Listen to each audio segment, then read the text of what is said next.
पद्धतीने करा, हे मला तुम्हाला सांगायचं। आपल्यासाठी मोदीजींनी 150 वर्ष जुने कायदे बदलले।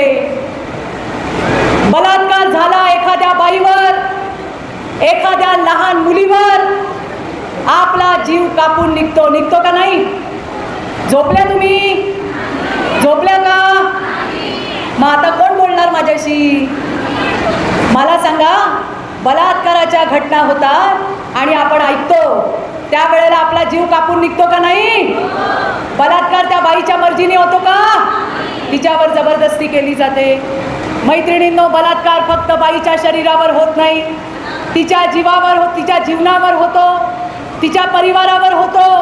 लहान लहान लेकरं असतात, त्यांना तर माहितीच नाही बलात्कार कशाला म्हणतात। अशा मुलींवरती सुद्धा अत्याचार करणारे हरामखोर या समाजामध्ये आहेत। आणि जेव्हा अशा घटना घडतात, आपल्यासारखीचा जीव काय म्हणतो ग? काय शिक्षा व्हायला पाहिजे? फाशीची शिक्षा। हाच आवाज या देशातल्या ताईचा, आईचा, बाईचा आवाज मोदीजींनी ऐकलाय। याच्या पुढे आपल्या देशामध्ये मुली आणि महिलांकडे वाकडी नजर बघणाऱ्या हरामखोराला फाशीची शिक्षा आपलं मोदी सरकार देणार आहे। घटस्फोटासारख्या गोष्टी या दुनियेतली अशी कुठली बाई नसेल जी घटस्फोटाला तयार होईल। नवऱ्याबरोबर पटत नाही, भांडणं होतात, पण मेल्या तुझ्याच छातीवर दळून तिकडे राहून म्हणून बायका संसार करतात। कित्येक बायकांना मारलं जातं, बायकांचे फोन येतात, चित्राताई पोलिसांना पाठवा, मला मारतोय, जेवणाची ताटं फेकून देतोय। रोज दिवसातून 4 वेळा म्हणतात, मेला तर बरं होईल, मेला तर बरं होईल। आणि जेव्हा वटपौर्णिमा येते तेव्हा बाईचा कडकडीत उपवास, परत दोऱ्याचं बंडल घेऊन वडाला गोल गोल गोल गोल फिरत असते। मी म्हणते, काल बोलली ना तू, मेला तर बरं होईल, आणि परत 7 जन्माचं ॲग्रीमेंट करायचं। ती बाई म्हणते, माझ्या लेकरांचा बाप आहे, माझे दिवस बदलतील, असा विचारधारणा करणारी आपली भारतीय नारी आहे। पण काही बहिणींना नाईलाजाने घटस्फोटासाठी जावं लागतं। लहान लेकरांना घेऊन ती बाई कोर्टाच्या तारखांना जाते, तिचा नवरा लग्न करून मोकळा झालेला असतो, बाई मात्र कोर्टाच्या चक्रा मारते, तारीख पे तारीख आणि तारीख पे तारीख। मोदीजी म्हणले, अब ये नहीं चलेगा। घटस्फोटाच्या केसमध्ये पण समोरचा नवरा आला नाही तरी खटला चालवला जाणार।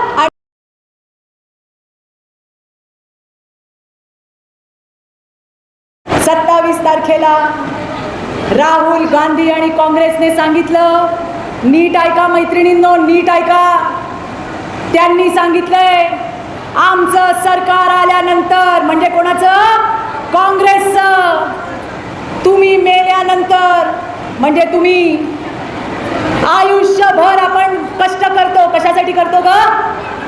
आपले पोरं बाळांना कष्ट करायला लागू नये, बरोबर का नाही? मग आता राहुल गांधीची काँग्रेस म्हणते, काँग्रेसचं सरकार आलं की तुम्ही मेल्यानंतर तुमची 50% संपत्ती आम्ही जमा करणार सरकारमध्ये, आणि ती आम्ही लोकांमध्ये वाटणार। यांच्या बापाचं आहे का? देऊ का ग आपण? पोटाला चिमटा लावून आम्ही आमचा एक एक पै त्या ठिकाणी साठवतो, आमच्या पोराबाळांचं आयुष्य सुखाचं जावं म्हणून करतो। काँग्रेसचं सरकार आल्यावर तुम्ही मेल्यानंतर तुमची 50% संपत्ती, मग ते घर असेल, दागिने असतील, पैसे असतील, ते सरकारमध्ये जमा होणार आहे। तुम्हाला चालणार आहे का? तुम्हाला चालणार आहे का? जरा जोरात सांगा, चालणार आहे का? चालणार आहे का? ती आंधी येणार आहे, तिला प्रश्न विचाराल का नाही? या आंधीला तशीच उलट पाव परत दिल्लीला पाठवून देणार का नाही? हे काम तुम्हाला करायचं आहे मैत्रिणींनो, कराल ना? कराल ना? मागच्या कराल ना? मधल्या कराल ना? पुढच्या कराल ना? आता माझं एक काम आहे, कराल? सगळ्या? मागच्या, मधल्या, पुढच्या?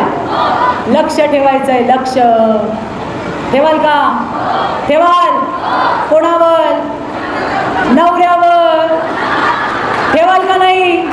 ठेवाल? निवडणुकीचे दिवस आहेत ना. नवरा फोन करून सांगेल आज मी काय जेवायला येत नाही, समजून जा पार्टी चालू आहे. नवऱ्याला सांगायचंय, सांगाल खा कुणाचं पण मटण, पण दाब. कसलं मटण? काय सांगाल? खा कुणाचं पण मटण, पण दाब. मागच्या झोपल्या का? अरे खा कुणाचं पण मटण, पण दाब.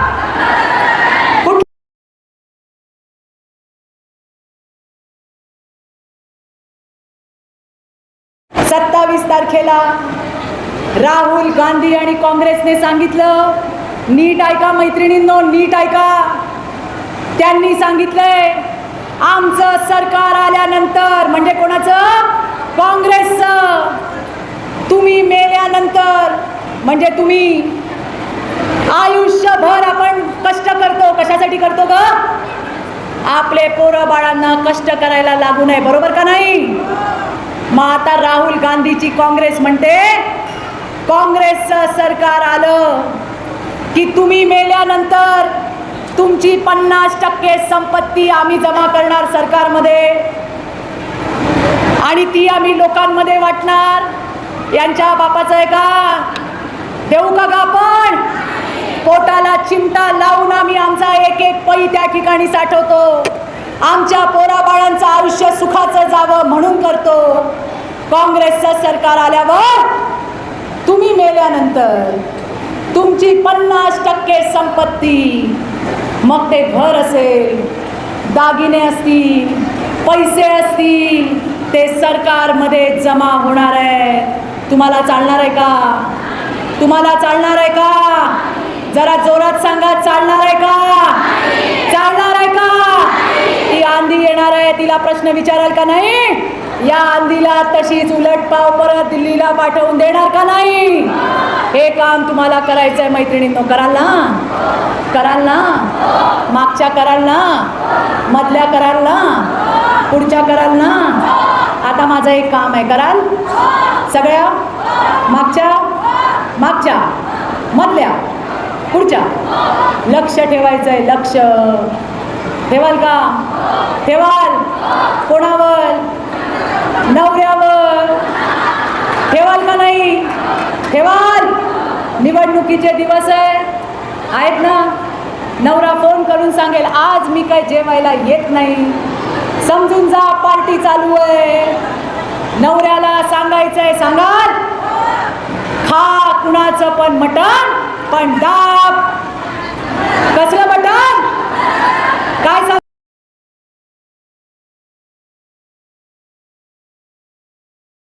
मत नाही मिळाले तरी चालतील, पण माझ्या मुस्लिम भगिनीला मी न्याय दिल्याशिवाय राहणार नाही. आणि ट्रिपल तलाक सारखा कायदा आणला. आपल्या मनात आलं की आपण जातो पंढरीच्या वारीला, जातो का नाही? यांच्या देवाला जायचं असेल तर मरहम लागायचं सोबत. मरहम म्हणजे कोण? एक तर नवरा पाहिजे, एक तर वडील पाहिजे, एक तर भाऊ पाहिजे. त्यांना घेतल्याशिवाय मुस्लिम भगिनी जाऊ शकत नव्हत्या. मोदीजींनी सांगितलं मरहम रद्द केला.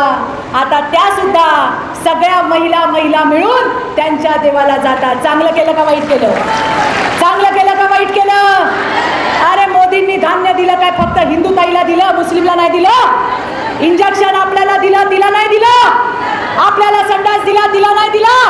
आपल्याला घरकुल दिलं, तिला नाही दिलं? अरे आम्ही फरक करत नाही, आमच्यासाठी कुठली जात धर्म नाही. मोदीजी म्हणतात सगळ्यांसाठी काम केलं पाहिजे, असा आपला नेता आहे मैत्रिणींनो, हे लक्षात ठेवा.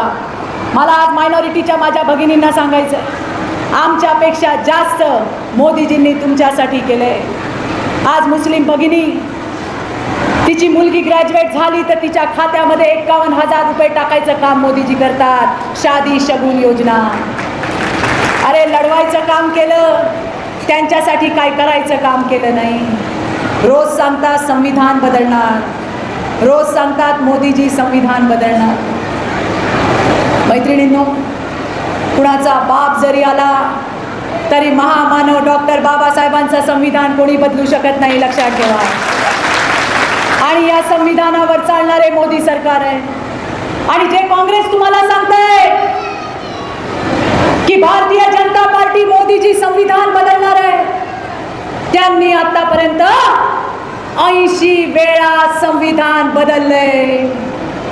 ज्या महामानव डॉक्टर बाबासाहेब आंबेडकरांनी संविधान लिहिलं त्या बाबासाहेबांना 2दा निवडणुकीत हरवायचं पाप या काँग्रेसवाल्यांनी केलंय. यांना माफ करू नका हे सांगायला मी आली आहे.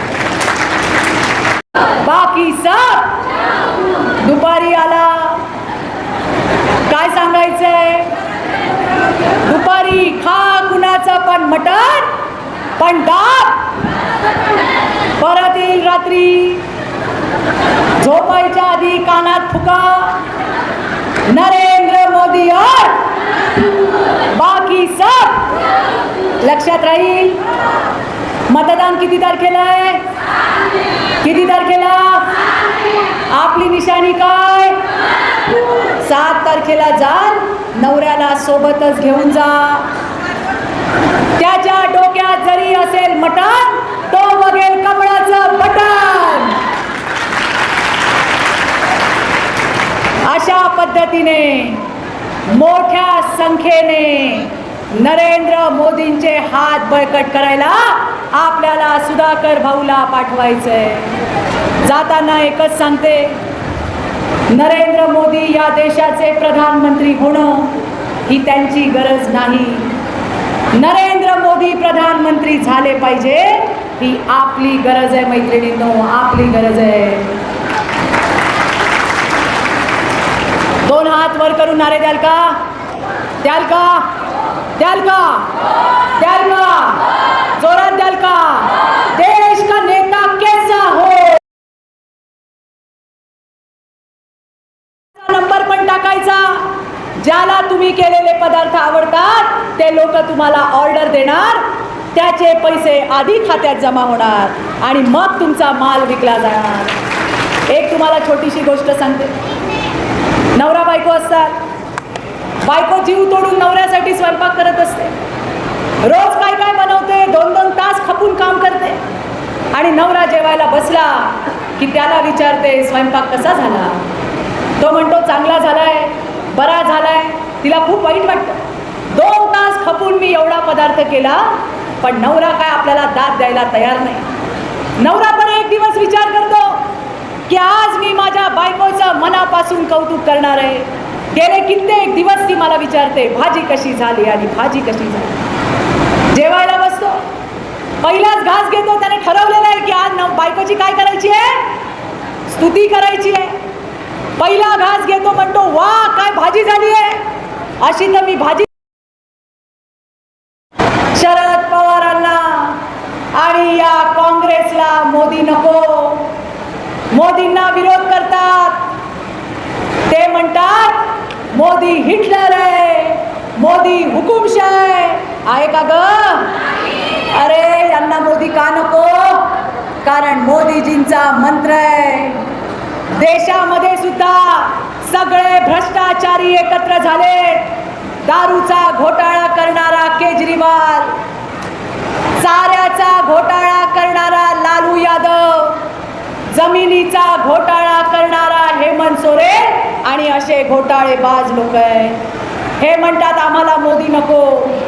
अरे मोदी का नको, हे सगळे गिधाडं आपल्या वाघाला घेरायला आले. आपला वाघ कोण आहे, नरेंद्र मोदी. कारण यांना मोदी नको, कारण मोदींचा नारा आहे ना खाऊंगा ना खाने दूंगा. आणि ना खाने दूंगा म्हणून यांचं खाणं बंद झालं, म्हणून यांना मोदी नकोय. हे म्हणतात मोदी एकटाय. मोदी एकटाय का ग. अरे आम्ही मोदी सोबत आहोत, तुम्ही मोदी सोबत आहात. या देशाची 140 कोटी जनता आपल्या मोदींसोबत आहे आणि आम्ही आमच्या मोदींना हरवू देणार नाही. बंधू भगिनींनो, मी आता येताना वाचलं, देश की आंधी तुमच्या उदगीरमध्ये येणार आहे. तिचं नाव आहे प्रियंका गांधी. ही लढाई कोणामध्ये आहे नीट ऐका. ही लढाई आहे नरेंद्र मोदी विरुद्ध राहुल गांधी. प्रधानमंत्री कोण व्हायला पाहिजे ग? जरा हात वर करून एक आवाजात सांगा, कोण व्हायला पाहिजे? आता हा राहुल गांधी म्हणतो बघा, आता जब तुम सुबह उठते हो गैस में कोयला डालते हो. आता या बाबाला हे माहित नाही का गॅस चालतो कशावर. त्याच्या हातात देश द्यायचाय का? त्याच्या हातात देश द्यायचाय का? याच राहुल गांधीने आपल्या स्त्री शक्तीचा अपमान केलाय आणि म्हणून आपली शक्ती काय आहे हे दाखवून द्यायची वेळ आली आहे मैत्रिणींनो. हे सांगायला मी आली आहे. उठता बसता बाईचा अपमान. कधी यांची महिला नेता काही बोलते, कधी यांचा प्रवक्ता बायकांबद्दल वाईट बोलतो. या काँग्रेसचा महाराष्ट्राचा लफडेबाज प्रदेश अध्यक्ष नाना पटोले, भारतीय जनता पार्टी आणि महायुतीचे आमचे खासदार अकोल्याचे संजू भाऊ धोत्रेंच्या मरणाची याचना करतो. कधी बघितलंय का ग असं? अरे कोण दवाखान्यात असेल आपण त्याला म्हणतो लवकर बरा हो. पण हा नाना पटोले महायुतीच्या आमचे खासदार संजू भाऊला मरणाची याचना करतो. यांना ठेचून काढल्याशिवाय राहू नका हे सांगायला मी आली आहे. मैत्रिणींनो, रोज उठायचं, देशातल्या मातृशक्तीचा अपमान करायचा, मोदीजींचा अपमान करायचा. उद्धव ठाकरे म्हणतात मोदी सरकार आम्हाला आवडत नाही. अरे तुला आवडत नाही कारण तू महाराष्ट्र दोषी आहेस, तू हिंदूंचा द्वेषी आहेस. पण ज्या मोदी सरकारची तुला ॲलर्जी आहे त्या मोदी सरकारवर या देशातल्या 140 कोटी जनतेची फुल्लमध्ये मर्जी आहे. त्याच्यामुळे उद्धव ठाकरे तुम्हाला ऐकावं लागणार, परत परत ऐकावं लागणार. आपकी बार, जरा हात वर करून 4 बोटं दाखवा. अरे आपकी बार, फिर एक बार. आणि म्हणून उद्धव ठाकरे आणि त्याचा चेला चपाटा तो संजय राऊत काँग्रेसच्या फडावर तुणतुणा घेऊन नाचणारा नाचा या देशातल्या या राज्यातल्या बाईचा अपमान करतो. त्याला उत्तर द्यायचं का नाही? त्याला उत्तर द्यायचं का नाही? त्याला उत्तर द्यायचं का नाही? आणि म्हणून या लोकांना यांची जागा दाखवून द्या. ही लढाई सुधाकर शृंगारेची नाही आहे. ही जागा सुधाकर शृंगारेची नाही, ही जागा मोदींची जागा आहे. आपलं मत मोदींपर्यंत पोचवायचं कारण आपले खासदार आहेत ज्यांनी मोदींच्या सगळ्या योजना तुमच्यापर्यंत आणल्यात. आणल्यात का नाही? आणल्यात का नाही? आपला आमदार काय काम करतो का नाही? करतो का ग? करतो का ग? अरे करतो का आमदार? धन्यवाद तो म्हणा. इथे माझ्या मुस्लिम भगिनी बसलेत, मला त्यांना पण सांगायचंय ही काँग्रेस 65 वर्षापर्यंत हिंदू आणि मुस्लिम मध्ये तेढ पसरवायचं काम केलं. अरे मोदीजी आले, मोदीजी म्हणाले मतं नाही मिळाले तरी चालतील पण माझ्या मुस्लिम भगिनीला मी न्याय दिल्याशिवाय राहणार नाही. आणि ट्रिपल तलाक सारखा कायदा आणला. आपल्या मनात आलं की आपण जातो पंढरीच्या वारीला, जातो का नाही? यांच्या देवाला जायचं असेल तर मरहम लागायचं सोबत. मरहम म्हणजे कोण? एक तर नवरा पाहिजे, एक तर वडील पाहिजे, एक तर भाऊ पाहिजे. त्यांना घेतल्याशिवाय मुस्लिम भगिनी जाऊ शकत नव्हत्या. मोदीजींनी सांगितलं मरहम रद्द केला. आता त्या सुद्धा सगळ्या महिला मिळून त्यांच्या देवाला जातात. चांगलं केलं का वाईट केलं? चांगलं केलं का वाईट केलं? अरे मोदींनी धान्य दिलं काय फक्त हिंदू ताईला दिलं, मुस्लिमला नाही दिलं? इंजेक्शन आपल्याला दिलं, तिला नाही दिलं? आपल्याला संडास दिला, तिला नाही दिला? फरक करत नाही, आमच्यासाठी कुठली जात धर्म नाही. मोदीजी म्हणतात सगळ्यांसाठी काम केलं पाहिजे, असा आपला नेता आहे मैत्रिणींनो.